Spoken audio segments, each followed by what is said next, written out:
Oh, I'm live. Hello there. It's kind of a throwback tonight. I'm not remotely prepared for tonight's show. All right, remotely is a stretch, but my notes are all disheveled, and I don't know. Just gonna kind of wing it tonight. You don't care. I haven't seen anybody pop in. I hope everyone's here. If you can say hello, that'd be nice. Music's a little loud. Alexa, lower the volume. How we doing? I'm not seeing any comment. There we go. All right. Hi, guys. Thanks for popping in. Appreciate that. I think Charlie's going to be a little late. He said he might pop in later. I don't know. Never know with Charlie. Hi, Steve. How are you? Andy?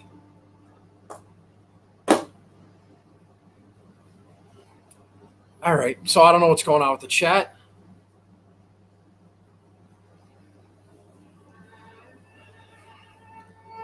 Fine. Thank you, Barry.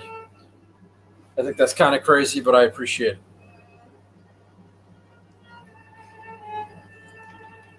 All right. I'm just going to get started. I'm going to browse through some stuff. I got some comments I want to make. I'm just going to talk.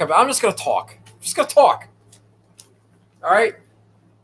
Anybody want to say anything before? Yeah, Charlie's going to be late. Timmy Tommy Power, how are you? Hey, Stewie. I don't know what Charlie's doing. I think he's at a baseball game or something. He said he might pop in late. Can never get a straight answer out of Charlie. At least I can. What's up, Jed? Fucking. Oh, where's German? All right. So I'm going to go. Anybody want to say anything before I start? Because once I start talking, I'm not going to listen to a word you say.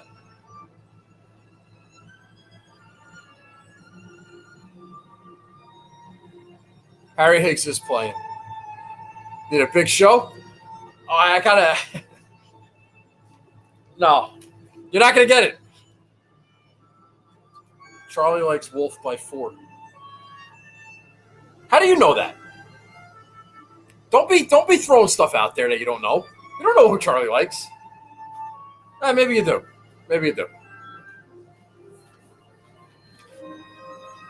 All right. Announcements, show and tell. No show and tell. Shame on you guys. I'm gonna start. You have to save your comments and questions and shit for the end. All right?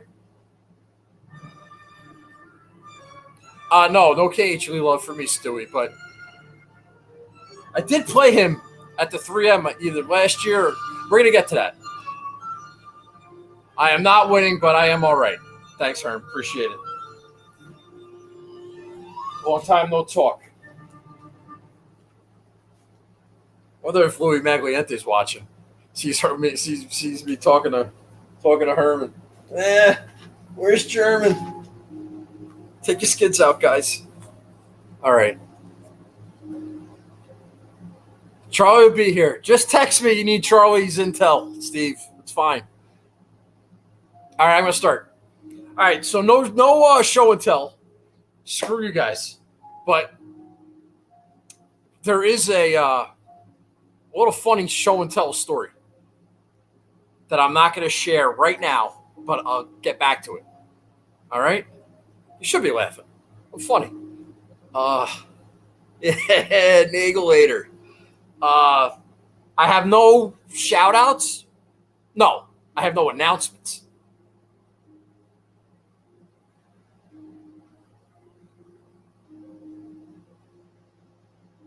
God damn it. Last week, I had an announcement I wanted to make. and I forgot what it was. I didn't write it down. And like a half hour ago, I remembered, like, oh, fuck, that was my announcement last week. I'm going to bring it up this week. And now I can't freaking remember what the hell it was. It's a half hour ago.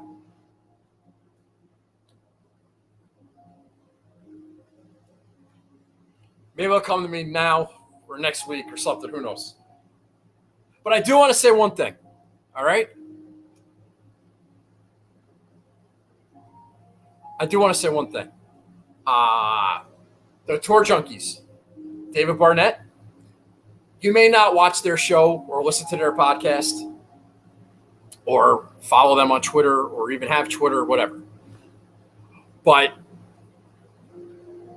one of the guys, David, his son was in a car accident on Monday night. I think it was Monday. And pretty scary scene. Kid's like 16 years old.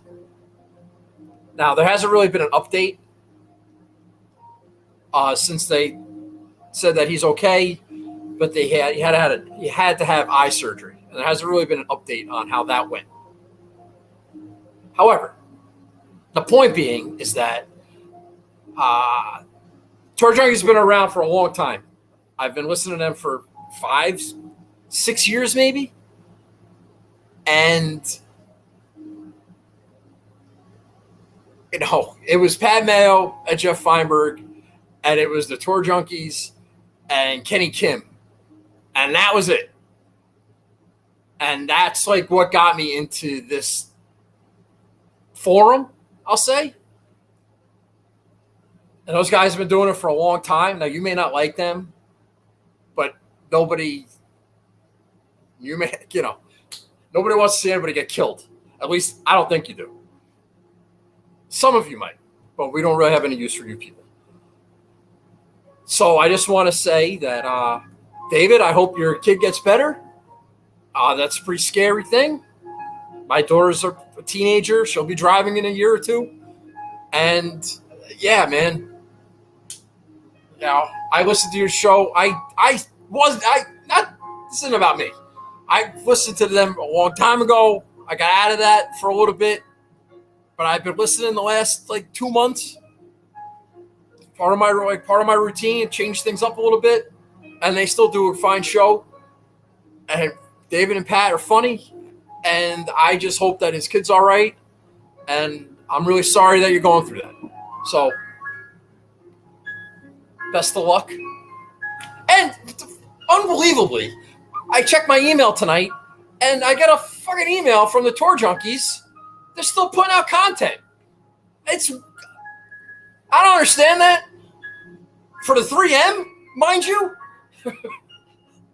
But, far be it for me to be critical. But what the fuck are you doing? I hope your kid's all right. And, I don't know. I just wanted to say that. Reach out to the Tour Junkies and let them know that you're thinking of them, if you can. All right? All right, listener league. God damn, I wish I could remember what my other announcement was. It's going to drive me nuts. It's going to drive me crazy. All right, listener league. So, 2 weeks ago, I think it was 2 weeks ago, my friend Matt Barham, Matty Bear Jets on DraftKings, he sent me a logo ball from, was he from Ireland? England. I think he's from England. I'm sorry I got that wrong, Matt. Pretty sure it's England. And he sent me a logo ball from Glen Eagles, one of the Ryder Cup sites. Whatever. I got it over there. The point is that he sent me a logo ball. He's been trying to win the Listener League for 3 years or 2 years. And he's sharp, but just hasn't gotten there. And if you remember recently, I said on the show that there was somebody's wife was just started playing, and she made notable top tens a week or two ago. And I couldn't remember whose wife it was. Turns out it's Matty Bearjets, the guy in England who's been trying to win the fucking Listener League for 2 years. And now his wife started playing a month ago and notable top 10, and now she wins the fucking Listener League at the Open Championship. That's got to sting. It also stings for me because now I got to send the fucking ball back to England. So it's that never ends. Never ends. I'm looking at $14 in friggin' shipping charges. I got to fill out a form. Nonsense. So Blonde Ambition 8 is our winner. The second woman, I think, to ever win the Lister League. Sorry, Keegan. You got company now? All right. Girls are kicking our asses now, guys. She won by 10 points. Blonde Ambition 8. I don't know her name. I just know it's Mrs. Bearjets. We'll call her that. Mrs. Bearjets. Her lineup. She had Kyle Morikawa in first. Louis T3. Scotty Scheffler. Fucking killer at the major, Scotty Scheffler. T8. Paul Casey, T15. Jason Kokrak. That was a terrible pick. Jason Kokrak. T26. And, this is fucking lucky. I don't care if a guy wins or a girl wins. This is fucking lucky. Harris English. Should have missed the cut by a mile. Harris English. T46. Freaking bullshit. But, hey, win's a win. So she gets the dollars. I don't know how DraftKings, I don't know how that works with like euros and dollars and who the hell knows. But so that may be useless. Matty Bearjets, you're watching this tomorrow morning or whatever. DM me your address so I can send the ball to you probably next week. Or I don't know when. I don't know when. I'm going to start saving up money now for postage to send you a friggin' logo ball to your wife. I like Matty Bearjets a lot. He's a good supporter of the show. He's sharp. I like him. I'm glad his wife won. I don't know how happy he is. But Blonde Ambition. All right, notable top 10s. Everybody's favorite segment. Let me get my notes. I'm a little scatter shot with my notes here. All right.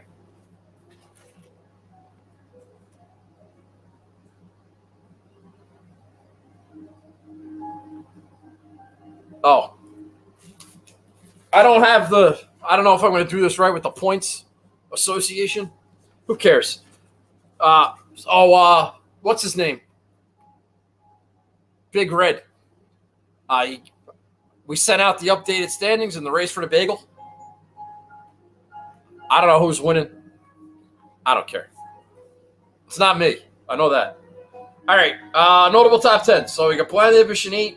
So the winner, she won by 10. Second place, Number Munchers. You got 25 points. GF Link. I don't know if that's Phil or not. That's it. He got third place. He got 20 points. Congratulations. Izzy and Mike 305. That's Izzy and Mike 305. I know that guy. He sent me the stuff from the Honda Classic. You got fourth place, 15 points. Congratulations. Jasper 1016. So Jasper Lieberman, I think. Fifth place, you got 12 points. Smoking Greens. Whoever you are, I think that's sixth place. I didn't really write this down very well. You got 9 points. Golflandia, the fucking hack, the Wiley impersonator. I got seventh place, got 7 points. Freaking hack. Primero 0322. He won the Lister League a couple weeks ago at the Travelers. Finished in 8th place. Got 5 points. Artie! Our boy Artie. Finished in 9th place. Got 3 points. Artie's been on a bit of a heater. He had second last week. And he had...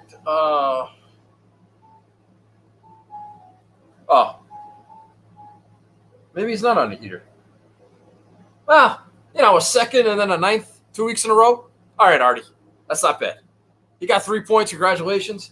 And THG 803. I kind of know who that is. Got 10 points. He finished in 10th place. He got 1 point.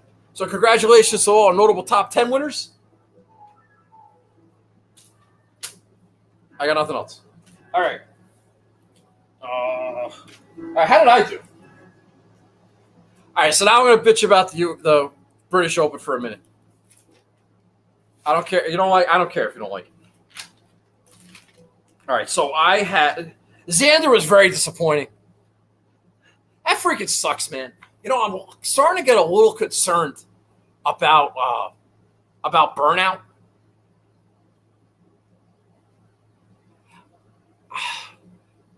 Let me tell you why. When I was at the U.S. Open, and me and I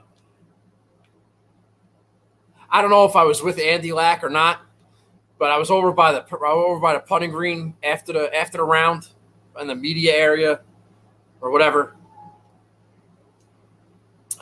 No, I think Andy was with me. I see his dad talking to, and the agent was there, and they were talking. I think he was talking to like Finau's dad or something, and they were talking about the schedule. How if he plays in the Olympics, and then you got Memphis the week after, and then it's the playoffs, and it's like there's a lot going on. So it seemed like it was something that's been discussed. I think there's a chance Xander may have passed on the Olympics. And like that was a decision that hadn't been made yet. And then he finally made it, I think, the day or two after the U.S. Open. But I'm a little concerned about burnout. He's been contending and some close calls, and I don't know. I really thought he played better. But the golf course didn't play like an Open Championship. Not even a little. It had no bite. It was like a PGA course. Not a PGA Championship, like a PGA Tour. There's no wind. It was very anticlimactic because I knew that I was screwed early. And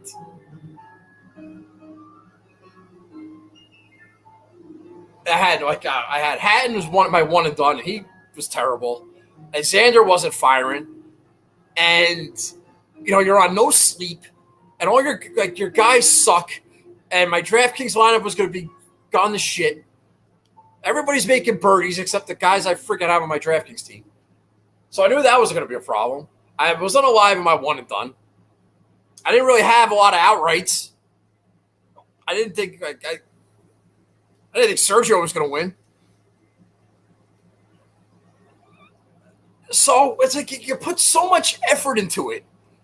You spent Monday and Tuesday and Wednesday and prepping for the show and research and reading stuff and looking at spreadsheets and doing podcasts, and listening to podcasts and texting with your brother and your friends and your other podcast friends and trying to trying everything. And you're on no sleep and you're drinking coffee and waking up at 3:00 in the morning, and then guy makes an 8 and your whole week is shot.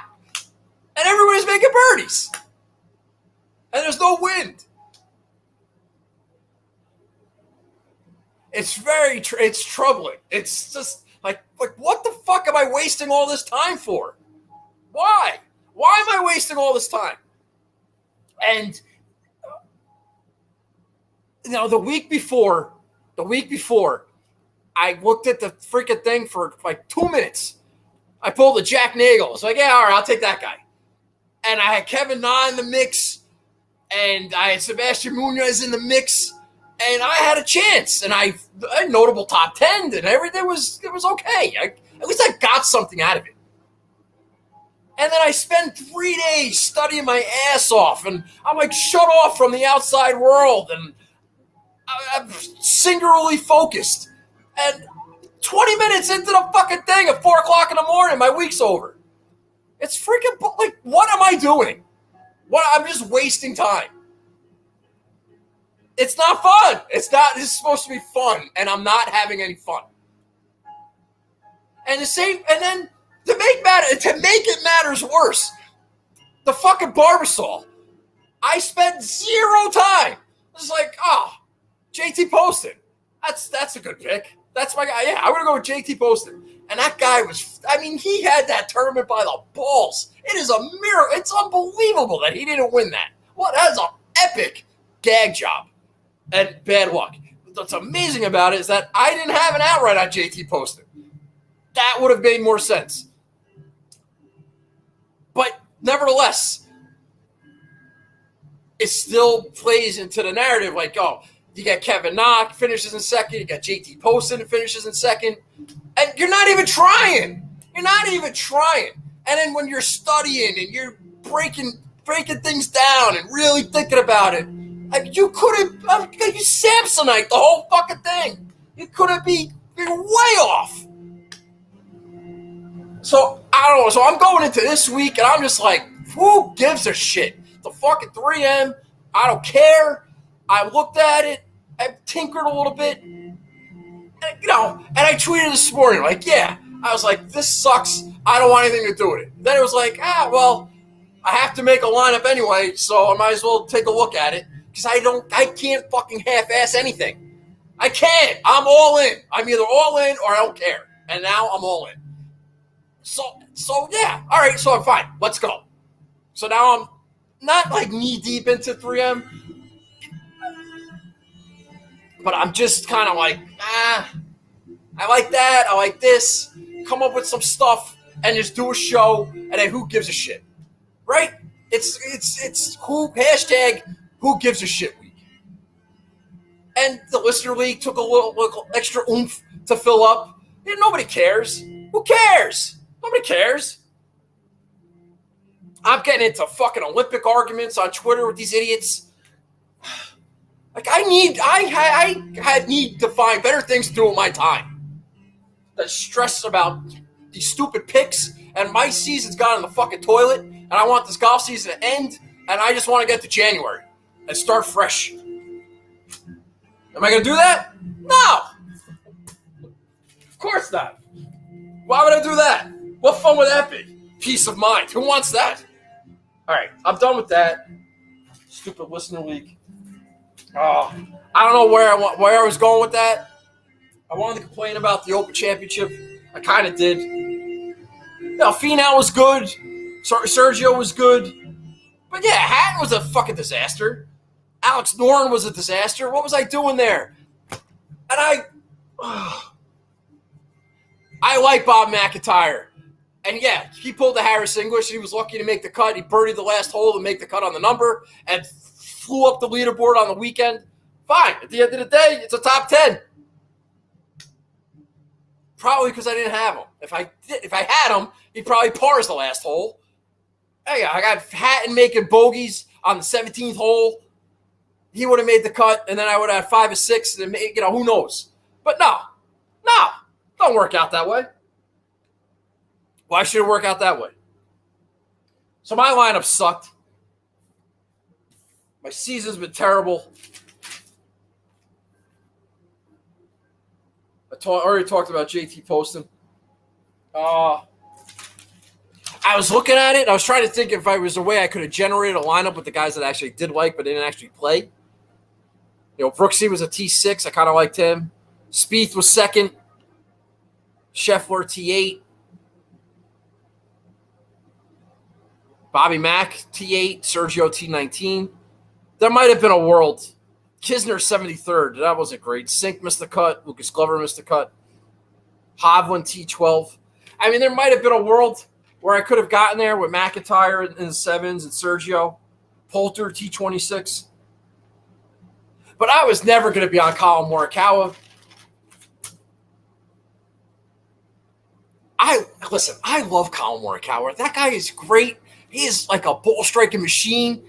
I've been talking about Colin Morikawa since he was in fucking college. I remember one of the first podcasts I was ever a guest on was with Chad Eckert, Fantasy Golf Pod. And it was for the Travelers when Morikawa and Wolf and Hovland, they just turned pro, and this was like their first or second event as a pro. And Chad had no fucking idea who any of these guys were. And we were talking about it on that show. That podcast is somewhere in the annals of history where I tell Chad, well, you know what? I kind of like this Colin Morikawa guy. And fucking Chad has cashed like 4 tickets on Morikawa since then, and I'm sitting here with nothing. But listen, he's great. I know he's great. But this wasn't a good fit for him. The fact that the wind didn't blow really helped. This is my theory. Could be a cockamamie theory. I think it's right. You know how, like, on Sunday, where he got up and down, he was on the side of the hill, and then he had a 12-footer to save par, and then he made it, and then we had that bad chip on the par 5, but then made the birdie putt. Okay, if the wind's blowing, there's 4 days of that, and he doesn't make all of those. It's just the weakness in his game might be his scrambling ability, and if he had 15, 20-mile-an-hour winds, scrambling would have been more important. I think he would have gotten beat. I think Jordan Spieth would have won. So he caught a break. The conditions were in his favor, and his talent showed. But, man, he was fucking nails. As somebody I live bet Spieth, like, on Friday, like, really heavy for a person of my budget capacity. And I live bet Spieth, and I was watching Morikawa, and I'm like, oh, he's in a bad spot. He's not going to go up and down from there. Oh, he didn't birdie. He's not going to birdie this par 5. And he's just fucking made everything, man. Good on him. And he's great. And I hope he steals Jon Rahm's career. I'd be very content with that. Colin, you want to win 10 majors? By all means, go win 10 majors. I'm just glad I didn't have to deal with that Rahm nonsense again. All right, what time is it? It's 8:27. All right, I think I'm done with that. All right, so let's talk about the 3M. This bullshit tournament that I don't care at all about.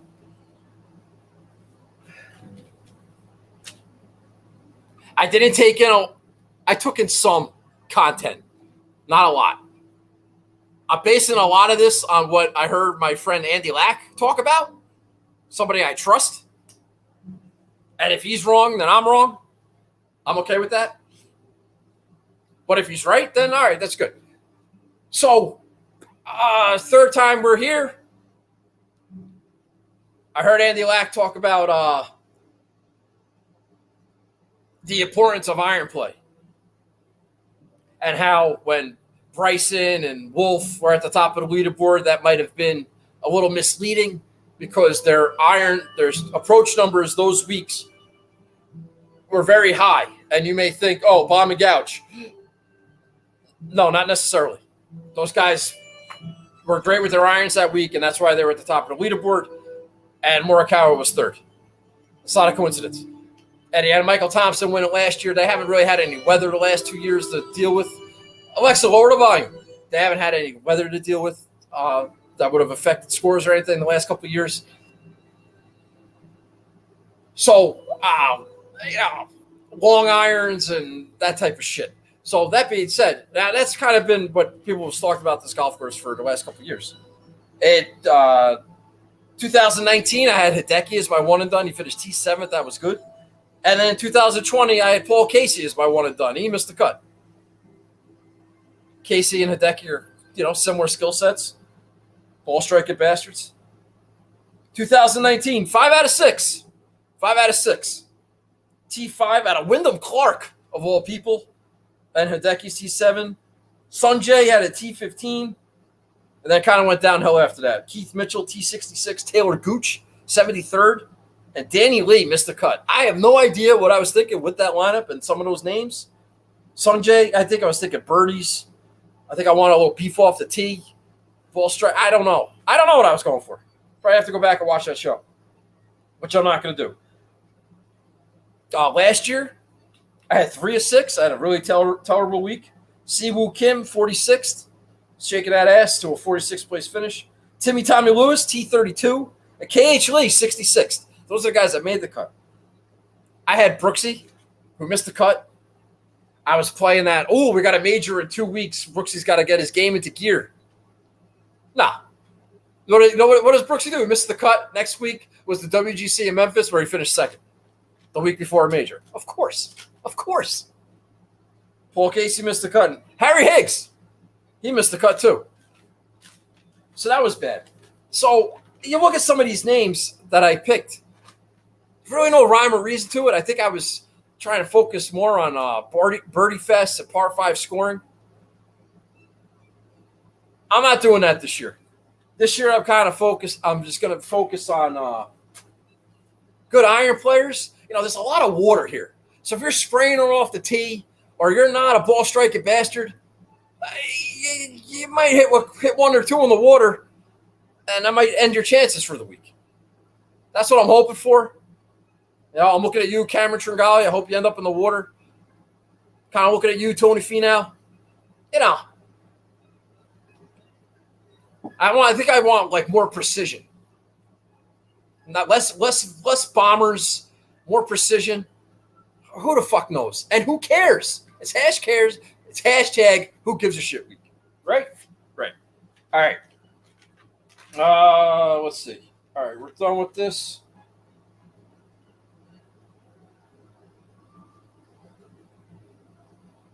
Yeah, I'm not talking about that. Who gives a shit? Who gives a shit? It's gone. All right. All right. I hope you're enjoying the show. You might not be. I don't know. Who cares? I don't care. I'm off next week. Not off from work. I'm off from this show. I'm not doing a show for the stupid Olympics. And I need a break. I'm on the verge of a breakdown. So, good time for it.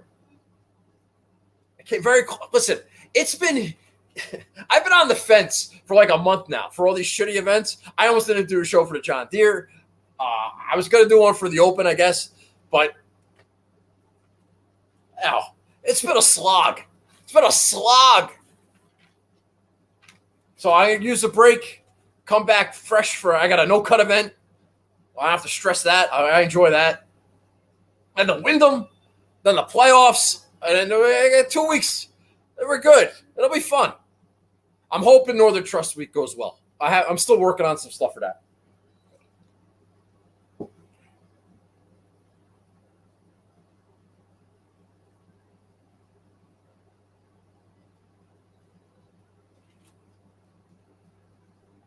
All right. I don't know what you guys are talking about. I'm sure Charlie's here. Hi, Charlie. How'd the game go, Charlie? Did you win? Take some time for you, Nagels. I appreciate that.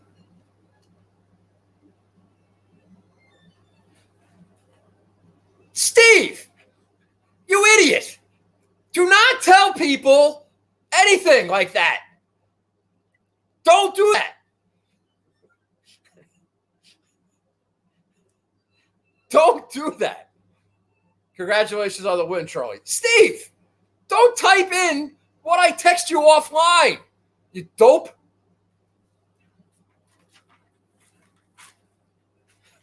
You're killing me.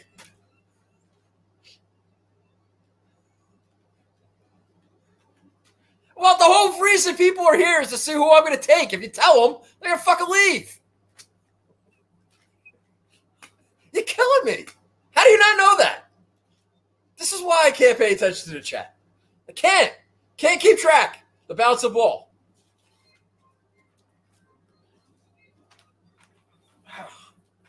All right. I'll start from the top. Fucking Steve. It's unbelievable. Oh, I didn't know. I didn't know I was going to give away all the answers. Idiot. He's good people, though. Guy's got a heart of gold. All right, the 3M. I originally was going to play Finau in the 10s. Steve, it's fine. I'm having some fun with you. I'm not upset. Relax. It's all good. All right? Don't panic. All right? I was going to play Finau. But then I decided I'm not going to play Finau. It's my dad's one and done pick, I think. I'm definitely not going to play DJ or Louis So that's kind of like, Finau's a good form, and he played well here last year. And, I like him the best of the guys in the 10s, but he's got really, real massive ownership. Like, there's a lot of water. Might be an errant shot once or twice. So I'm going to lay off Tony Finau, although I would recommend it. Patrick Reed. Just not feeling it. My golf course might be too easy. It's a feel thing. Everything's a feel. All right, we don't care. We suck at this. We can't put in too much time and effort. We're just gonna take a look at things, see what jumps out at us, and just fucking go with it and start living a normal life, and not spend 3 days consumed with 3M coverage. Right. So I rostered Sergio last week, and it worked out. One of the things I liked about Sergio was that he was first-round leader and played well at Colonial. Now, you may say, well, what the hell does Colonial have to do with anything? Well, number one, Colonial is has bent grass greens. If that means anything to you, it means something to me. And bent grass greens. But it's also hard. It's like a more difficult golf course. Colonial is a little bit more target oriented. You got to hit your right spots, and it's harder. It's harder than, say, the John Deere or the Rocket Mortgage. Rocket Mortgage or John Deere, you can basically spray that ball friggin' anywhere, and you're not going to get yourself in any trouble. Colonial, you can't really do that. So I kind of like using Colonial as a recent comp, although I'm not married to it. It's just something that's like, well, if he played well at Colonial, why can't he play well here? Keep the ball out of the water, bent grass greens. I know he can make a couple putts, and who cares? So we're going to go #who cares, and we're going to play Sergio, and if he misses the cut, I don't care. Right? I picked Sergio over Wolf. Sorry, Charlie. I heard someone say that you got Wolf coming in with his, he's coming to like a place where he's had some success or a lot of success. So he's going to be like in a happy frame of mind. And okay, I could buy that.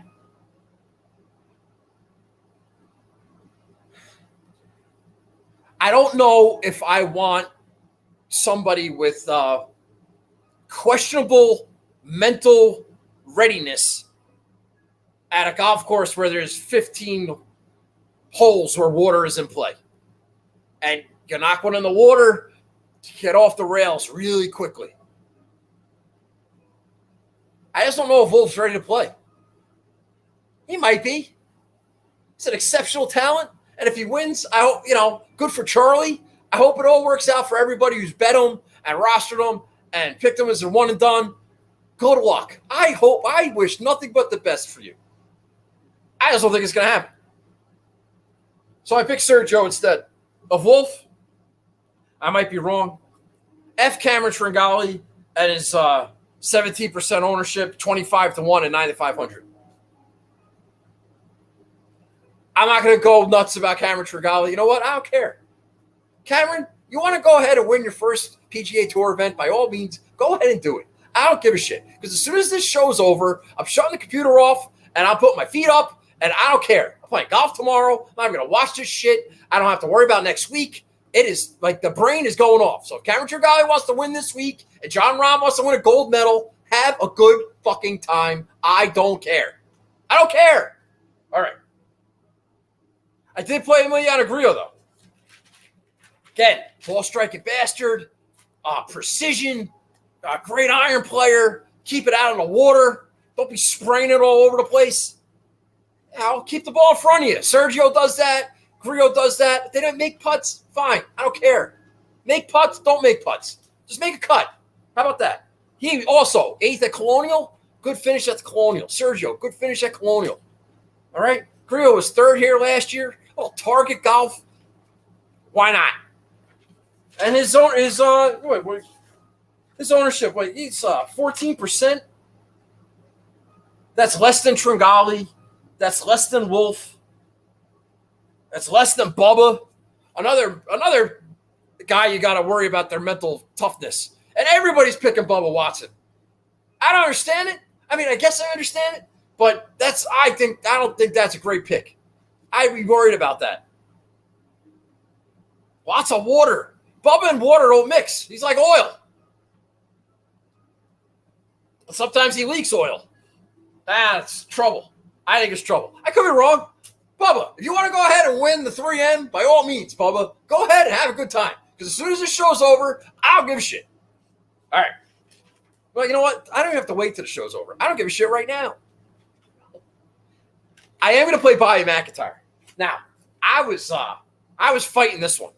I was debating because I have like a real sturdy, steady theme with the guys I picked. And McIntyre may not fit that mix.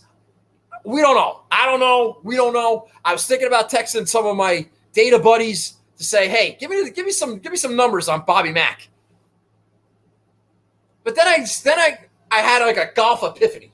I said, you know what? It don't matter. It doesn't matter what the numbers say. All right, this is a golf decision. This has nothing to do with data or strokes gained or last 50 rounds and all that bullshit. All right, it has nothing to do with any of that. This is just fucking golf. Bobby Mack is a good golfer, but what sealed the deal for me? Now I remember I was on Martin Ave and I'm delivering mail and I'm just like, it hit me. It's like, oh fuck yeah, exactly. Bobby Mack finished top 10 last week. All right, T8. And what were the conditions? They were calm. There wasn't a lot of wind. There was no requirement of a great short game. It was benign. Colin Morikawa won. Louis Oosthuizen was there. Jordan Spieth was there. Corey Connors was up there for a little while. Yeah, these ball striking bastards peppering that leaderboard all week last week, including the best one. And Bobby Mack was there. So maybe Bobby Mack is a ball striking bastard that nobody even knows about yet because you got no data on him or you have very limited data because he's always playing in fucking Europe. If he can top fucking 10 at the Open Championship at benign conditions, he can come to the fucking 3M and top 10 again. Maybe win. If Garrick Higgo can win the fucking Palmetto, then why can't Bobby Mack win the fucking 3M? Of course he can. Maybe he hasn't been talked up because his numbers, he's not in the Fantasy National database. And anybody who has a podcast or writes a column or does a show, they all have a model, and he's not popping in a model. And so, no, we're going to play Cameron fucking Tringali instead. Well, no, I got Bobby McIntyre, and maybe he's good. Maybe he's really good. Maybe he's Ryder Cup level good. All right? You had guys like I always take a wait and see approach on these invaders from all these different countries. Right? They might be good. Let's just wait and see. I wasn't on Garrick Higgo because I don't care because I don't know anything about the guy, and I'm not going to pretend that I know who he is. I don't know anything about Guido Migolazzi, but I'm not going to pretend I know anything about him. I don't. I wait and see. Tommy Fleetwood had to come over here a couple of times. He had to show up in a U.S. Open. He had to show up in a WGC. And I was like, you know what? Maybe Tommy Fleetwood could play. Terrell Hatton, same deal. Show up in a WGC. Show up at Bay Hill. Do something. Produce. Show up in a major. Be productive. And then it's like, all right, maybe these guys are really good. And they've earned it, and they make it. And maybe Bobby Mack is on that trajectory. Yeah, he's kind of like a one-hit wonder, and he's Nancy and Accounting's pick, and he hasn't really done anything. You know, it's all bullshit. That guy might be fucking awesome, and he might win this week. So I'm playing Bobby McIntyre. And if you don't like it, I don't care. All right, so I'm playing 3 guys in the 9s. I'm skipping the 8s. I'm getting the fuck out of the 8s. All these guys suck. Well, not all of them. Stuart Sink, I can see. Thought about him last week. He was bad. From a ball striking bastard perspective, I could see it. He won the Heritage the week after a major. Last week was bad, though. Those are benign conditions, and he got blown out to sea. But he's low-owned, Stewie Sink. So if I had to recommend anybody in the 8s, it might be him. But honestly, I'm sorry I said all these guys suck. Matt McNeely's in there. I like him a lot. I meant no offense. Gary Woodward's in there. I do not want to besmirch Gary Woodward. I like him a lot. I'm sorry. I spoke. I shouldn't have said that. I'm striking that comment from the record. All right? Not all these guys suck.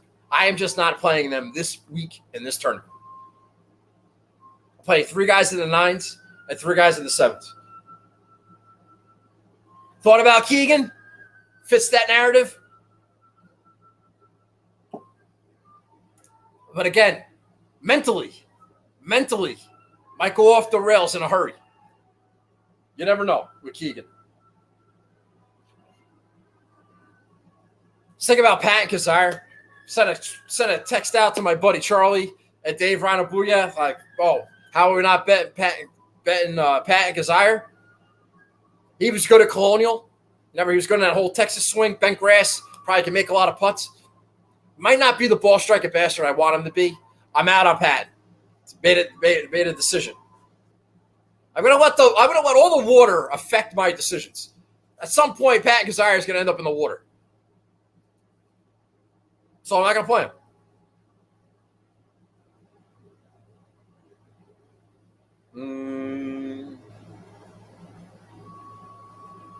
I know Luke List is very popular. Maybe not very popular.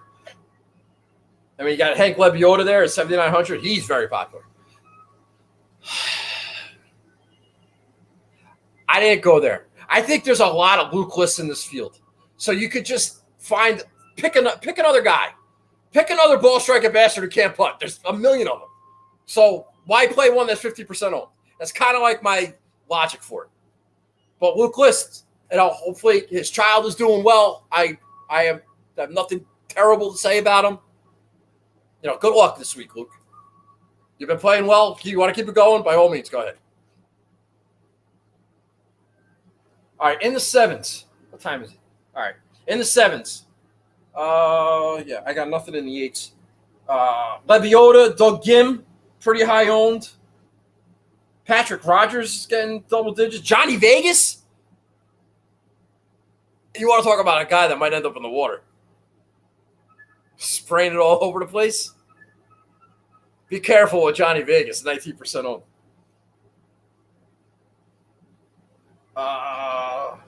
Let's see.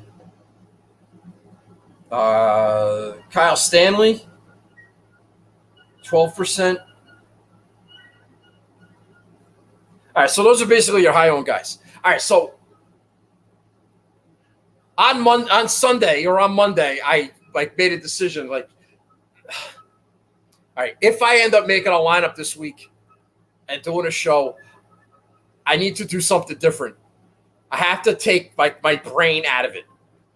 I have to stop. I need to come up with a simple system. I have to come up with a simple formula for how I'm going to pick some of these guys because the way I've been doing it has not been working. There's what's the term? There's a big enough sample size for me to say that it hasn't been working. So I need to try something different. I'm man enough to admit when I'm wrong. So it hasn't been working. So what I did is trying to – you always hear you always hear people talk about value, right? And who's overpriced and who's underpriced. And I try to do something with ownership projections and the odds, like the win odds, which correlate to the top 40 odds, and see if I could find something that kind of stands out. I'll give you an example. So I priced out all the guys in the $7,000 range in terms of their odds to win. And at 7,200, there's 5 guys at 7,200. You got Adam Hadwin, Brandon Hagee, Scott Stallings, Mark Hubbard, and Brian Stewart, right? Now, Hagee, Stallings, Hubbard, and Stewart are all 130 to 1, or at least they were at the time I did this on Monday. And my boy Adam Hadwin is 80 to 1. So he's 50 points less than all the other guys that are priced at 7,200. Now, does that mean anything? I have no fucking idea if it means anything. Because Adam Hadwin can miss the cut just as much as any of these other guys. But from a long-term sample size and like over the course, does it work out more times than it doesn't work out? Is that a thing? Is that a long-term projection play? I have no idea. I am not a statistical marvel. I don't know how any of this shit works. You want to know how this works? You watch Rick Gaiman, all right? Because I don't know. I'm just throwing shit out there and see. Maybe that's a thing. So I did have Adam Hadwin in my lineup. But then I had $1 million left over. And it's like, Adam Hadwin's missed 3 cuts in a row. He's kicked me in the nuts 1 million times. Why am I going to – that's stupid. Why am I – it's dumb. I shouldn't do that. So I took him out of my lineup. But I'm just saying that's an example of maybe there's value there. I don't know. I looked at 7,400. I actually did play this guy. 7,400. Michael Thompson, defending champion, 100 to 1. Adam Schenk, son of a sod farmer, 100 to 1. EVR, 130 to 1. All 7,400. And then we got Ches, 65 to 1. He's 9% owned. That's low. Low enough. It's half the ownership of Johnny Vegas. 7,400, 65 to 1. That's a lot better odds or lower odds than the guys that are around him. I'm going to play Ches Reavie. Ches was good to me somewhere. I don't know where. I played him somewhere. And he was good to me. He was 18th at the John Deere. Maybe that was where it was. John Deere's bent grass greens. Listen, Ches Reavie's a singles hitter. He can, positional golf, station-to-station baseball. Just poof it out there. Keep it in front of you. Maybe make some putts. Maybe not. But Ches Reavie's been in good form. And I think I might be getting value on him at 7,400 or whatever the fuck he is. So I'm going to play Ches Reavie. All right? The guy I put in the lineup after I took Adam Hadwin out was Kyle Stanley. Again, ball striking bastard, can't make any putts. Positional golf. That's Kyle Stanley, man. Yeah. Lucas Glover, like at the John Deere. Same thing. All right? Kyle Stanley's sneakily, well, it's not really sneaky. Maybe this is why he's 12% owned. But he's made, 7 cuts in a row? Now, you guys all know, and girls, you all know, nobody can end a made cut streak quite like I can. Usually an epic fashion, late Friday afternoon collapse. Yeah. He was 32nd here last year, Kyle Stanley. He was also 8th at Colonial. Made 7 cuts in a row, 12% owned. Let me Kyle Stanley. Why not? All right. So those are the guys in the 7s. I have one more guy. And to be quite honest with you, I have no idea how I ended up on him. I don't remember. At the time, it made sense. I decided, you know what? I love this play. I'm going to play it. And I don't care. Right? Because it's hashtag who gives a shit week. I was looking at all the guys under 7,000 in terms of their win odds. A lot of them are 150 to 1, 180 to 1, maybe some 200 to 1 guys sprinkled in there. And I just looked for discrepancies. One discrepancy I saw was Satoshi Kodaira, who was maybe 180 to 1, but was 6,500 as opposed to 69 like everybody else. Nice. Yeah, he's 150 to 1. He's 6,500. Russell Knox is 150 to 1. He's 6,900. Now, that type of thing. I was looking at stuff like that. Why? Because I need a new angle. Because my angles suck. So I'm fiddling around down there. in the 67, 68, 69. As something jumped out at me, but I didn't write it down. But I like Jason Duffner. Again, ball striking bastard. Can't make any putts. Poof it around. Keep the ball in front of you. Station to station baseball. Move the runner over. Old school. He's like 3% owned. Listen, he was 18th at the John Deere. And last week he was 26th at the Barbasol. And that 26th at the Barbasol included a 73 on Sunday. Do you know how many people pass you when you shoot a 73 on Sunday at the Barbasol? A lot. Maybe like 15. He would have came in on a top 10 finish. 6 out of his last 8 rounds, he's broken 70. He's just had a couple of non-productive Sundays in his last 2 starts. The same thing happened at the John Deere. He shot 71, I think, on Sunday.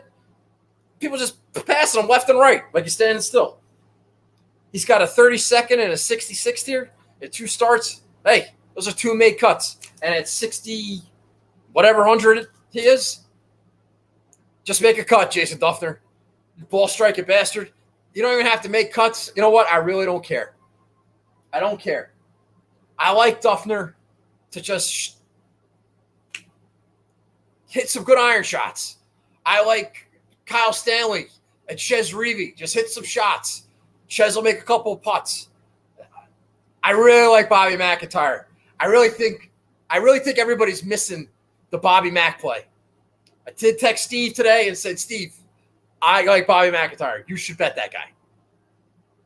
I haven't made any outright bets. I'm going to look at it. Maybe I'll bet Bobby Mac. Everyone's playing the Bubbas and the Matthew Wolfs, and maybe even some people mentioned Sergio. No one's really mentioning Bobby Mac.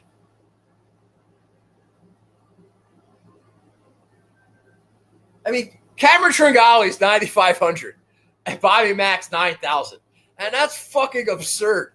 That's absurd. Like, do you understand? It's absurd. And it's only because Cameron Tringale's numbers on Fantasy National look better.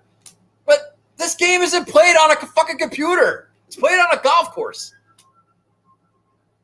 Bobby McIntyre has already accomplished more in his brief career than Tringale's done in 15 years. It's not close. It is not close. I think I'm getting value on Bobby Mac. And I don't think anybody's talking about him. I could be wrong. I haven't listened to everybody. I've been a little low-key. But he might be sneaky awesome, and he might win this week. And it's like, oh, wow, Bobby Mac. That guy's fucking great. How did I not see that coming? Yeah. Well, tweet my ass on Sunday if he wins. All right? All right, that's it. Show's over. 8:59. Fuck yeah. All right? Listen, you don't have to subscribe. You don't have to like the show. You don't have to retweet it. You don't have to do anything. All right? Thanks for being here. Thanks for listening. I appreciate it. You don't have to do nothing. You know what you should do? You should tweet at the Tour Junkies and say, hey, David, I hope your kid's all right. That's what you should do. All right? Do that for me as a personal favor. All right? Be a good human being. Because it's a fucking 3M and it don't matter. And likes and subscribes and tweets, nothing matters. Doesn't matter. Gold medals for the Olympics and golf don't matter. I sent out what I thought was a harmless tweet the other day. All right, let me talk about that real fast. You can leave, but I'm going to talk about this for a second. I sent out this harmless tweet about Justin Rose and winning a gold medal, and see if I gotta pull it up in case you didn't see it. No, that's not what I want.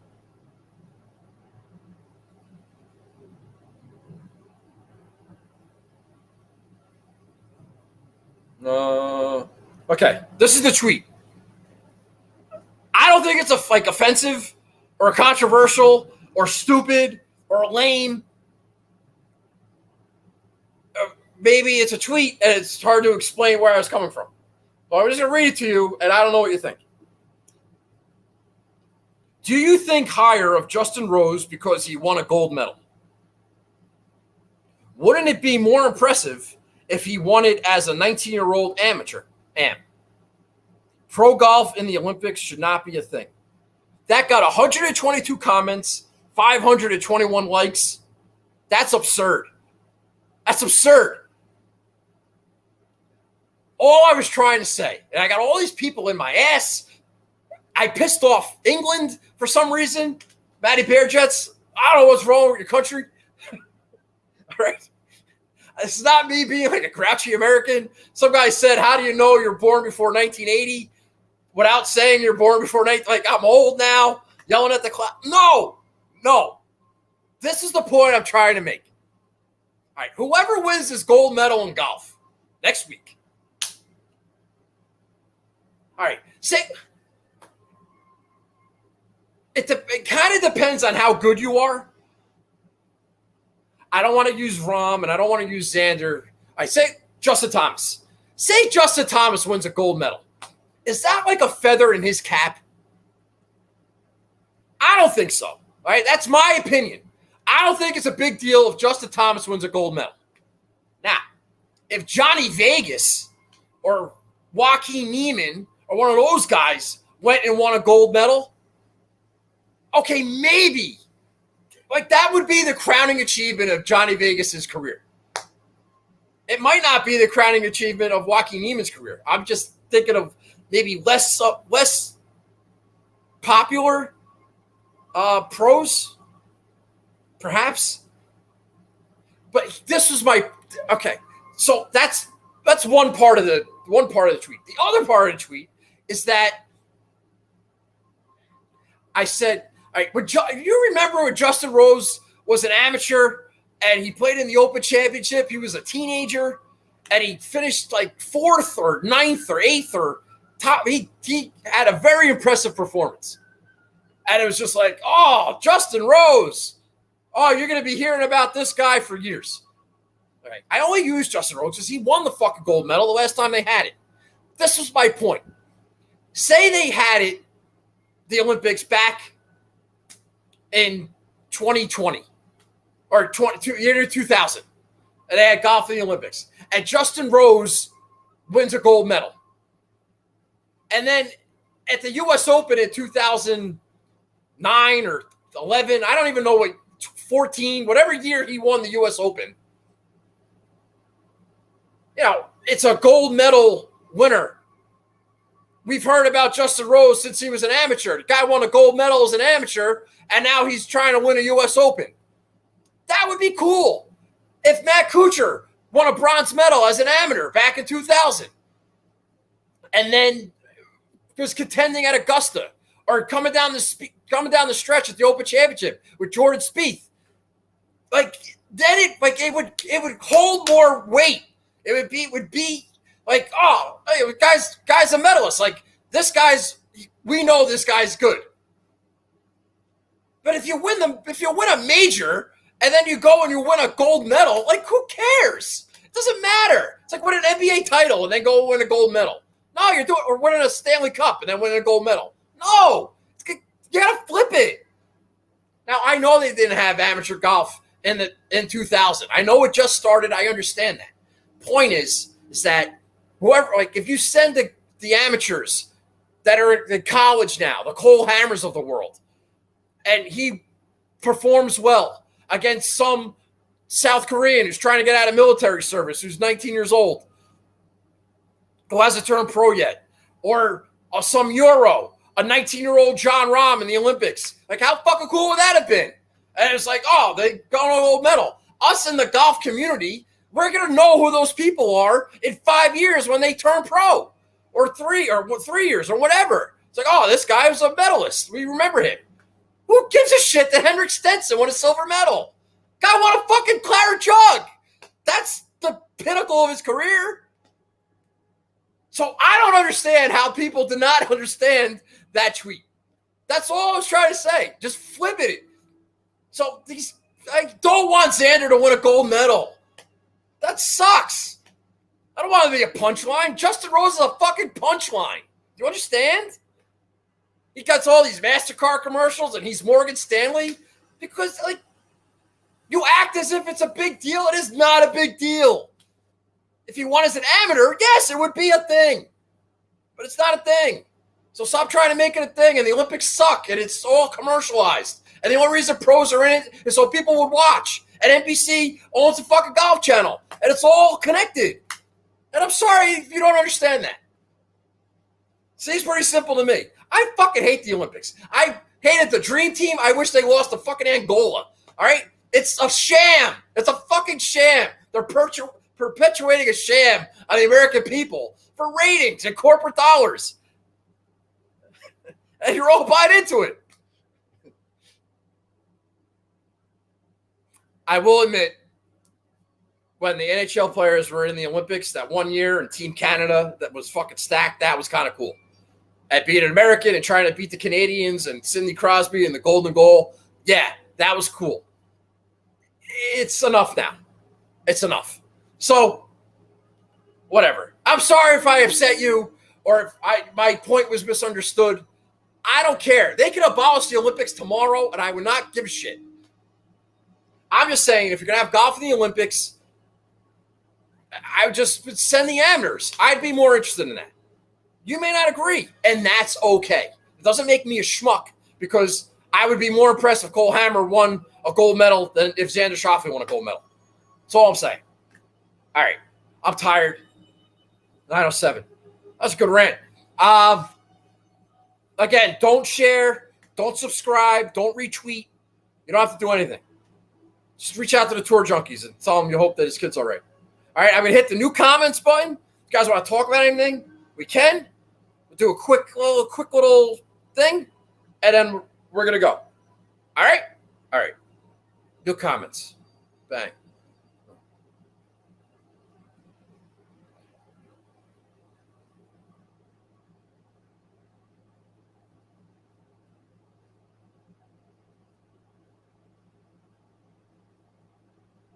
All right, if you're all going to give me like Olympic takes, believe me, I don't care. How about your announcement? I don't remember my announcement.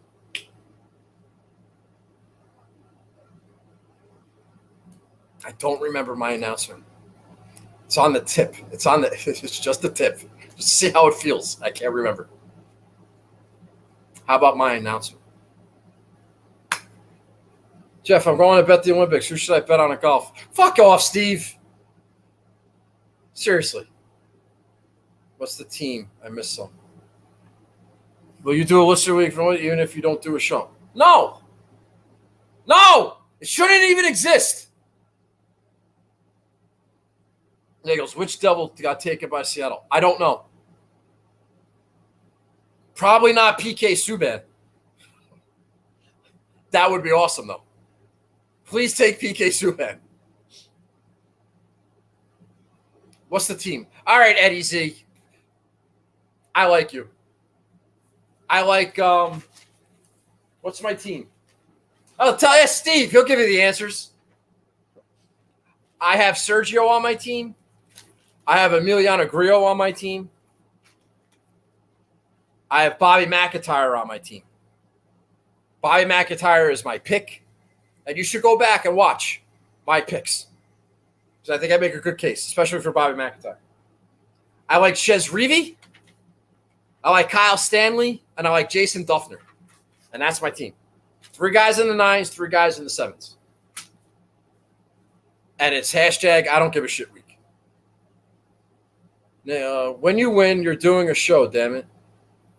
Of what? Subban is gross. Yeah, no shit, Charlie. Thoughts on Champ. Love him this week. Yeah, a lot of water. A lot of water. A lot of spraying it all over the place. I don't like that. I don't think that's a good fit. Okay, I got like 4 or 5 shows left. All right, we got the WGC, we got the Wyndham, and then 3 playoff events. So what's that? 5? We got 5 shows left. Doubles are ass. Screw you, CP. All right, the Rangers suck, man. Don't be coming here on my show and talking shit when you have a shitty team. All right? Just like I don't go on anybody else's show. You know what? Never mind. I'm not even going to bring that up. All right? Don't do that.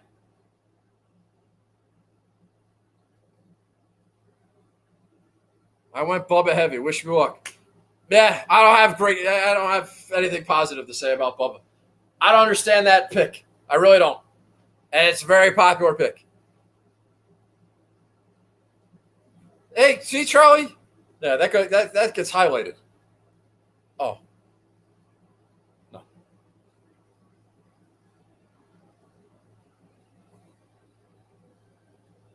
You said no show next week. If you win, you need to be on. There is no show next week, Augie.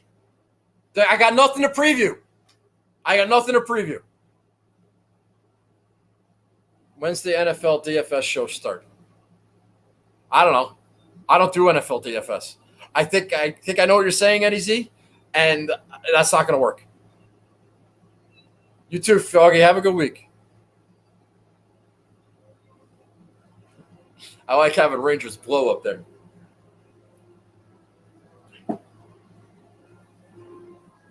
CP, just so you know, my brother's a Ranger fan. My favorite person in the world, Jay Seals, big Ranger fan. I have Ranger fans in my life. All right? People that I love and admire and I'm big fans of. All right? But you guys got to stop with the fucking Rangers.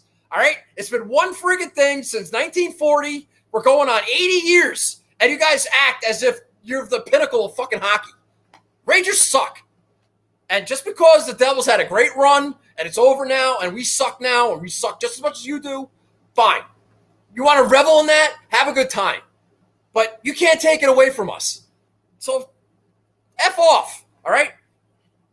I'll see you tomorrow. Looking forward to it. Who said that? Peace out, Jeff. Rest your brain. Thanks, Stevie. I will. Yes, Charlie. You trademark, big fan. Rangers have won more cups than my Sharks. You're so wrong about the Rangers. Oh, yeah. How? All right, well, you know what? We'll talk about it another time. I'm not wrong about the Rangers. All right? I'm not wrong about the Rangers. I'm not wrong about the New York Mets. I'm not wrong about the New York Giants. I'm not wrong about Xander. I'm not wrong about the New York Rangers. All right?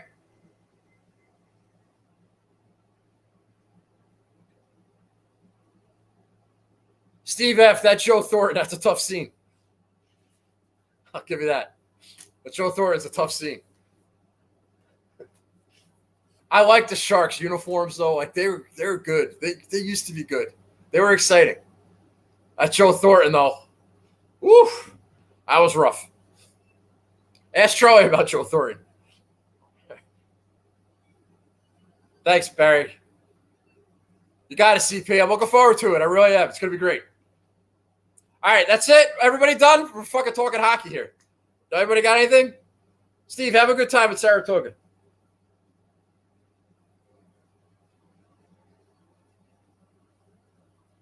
All right, I'm going to go. All right, guys, thank you. Wilson has got us in cap hell right now.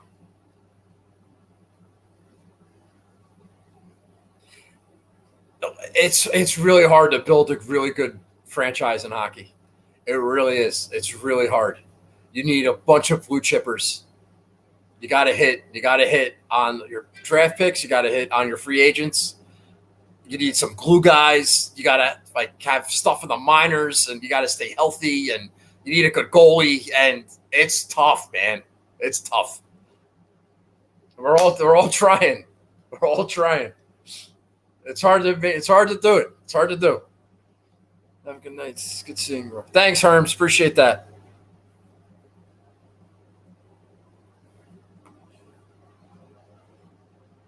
All right. I just got a text. I got to go. All right. I will I got to go. Guys, have a good one. Good luck this week. I will see you in 2 weeks for the WGC. Nice little no-cut event. Get to get fired up. People tell me Xander plays well in no-cut events. All that bullshit. And we're gonna have to have a Daniel Berger conversation at the at TPC Memphis. All right, guys. Thanks for watching. Appreciate it, and I'll talk to you guys in a couple weeks. All right, bye bye.